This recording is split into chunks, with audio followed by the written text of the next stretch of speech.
Қазағымның итіне де жүрегім ұлпадай, мақтадай жұмсақ. Бірақ, қазақтар, кең болсаң кем боласың. Кең болсаң кем боласың. Сондықтан өзіңнің ұлттық намысың, ұлттық құндылығың, тарихың осындай мәселеге келгенде ымыра болмау керек. Жауыңа тастан қатты бетоннан берік болу керексің. Жауыңа арыстаннан айбатты, қасқырдан жаман қасқыр болу керексің. Ал досыңа, халқыңа, қазағыңа жүрегің ұлпадай, мақтадай болу керек. Сонда ғана сені сыйлайды. Сонда ғана сенен именеді.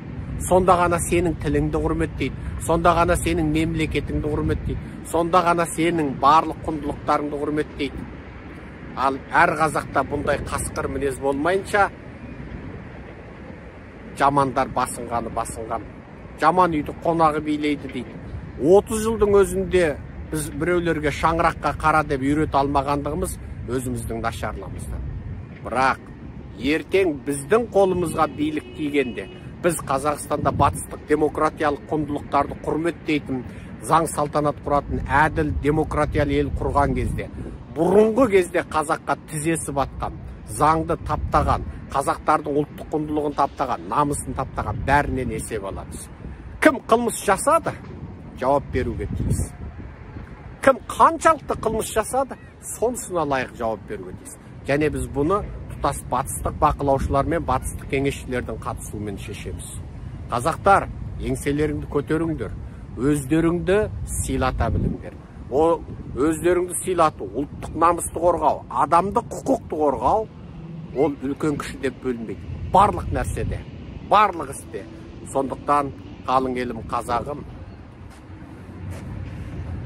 қасқыр мінезді болайықшы, жуастықты қойайық. 1000 жыл бойына қазақтар қой жеумей қояйықшы. Осы қойдың етін жей беріп қой сияқты болып кеттік.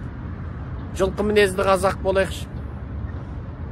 Қазақтар бір өктем, рухты, текті, ұстаған жерде қолы қалатын, тістеген жерде тісі қалатын, ұлтының намысы үшін, өзінің намысы үшін, әрбір жеке тұлғаның намысы үшін тау келсе сүзіп, тас келсе шайнайтын мінезді қазақтар қолымызға қайтадан алайықшы. Біздің ата-бабаларымыз солай болған. Еуропа мен Азияны ат тұяғымен таптап, империяларды құрып, анау қаншама халықтарға өркениеттерді жеткізіп таратып, өздері өркениеттерді жаратқан және таратқан, өздері мынау тұтас аграрлық халықтарды жаңа төбесінен басқарып, үлкен империялар құрған біздің ата-бабаларымыз дәл қазіргі мүжіліп, өзінің ойын да айта алмай, дауысы жағасынан шықпайтын, ұнжық болатын ұрпақтар болатынын олар ойлаған жоқ. Сондықтан қазақтар есімізді жиайық.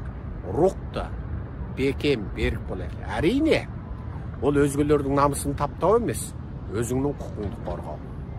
Ал өзіңнің құқыңды, елдігіңді, ұлттығыңды, жеке намысыңды таптатып қою, ол кеңдік емес, ол кемдік, ол ынжықтық. Құрметпен, Серікжан Біләшұлы.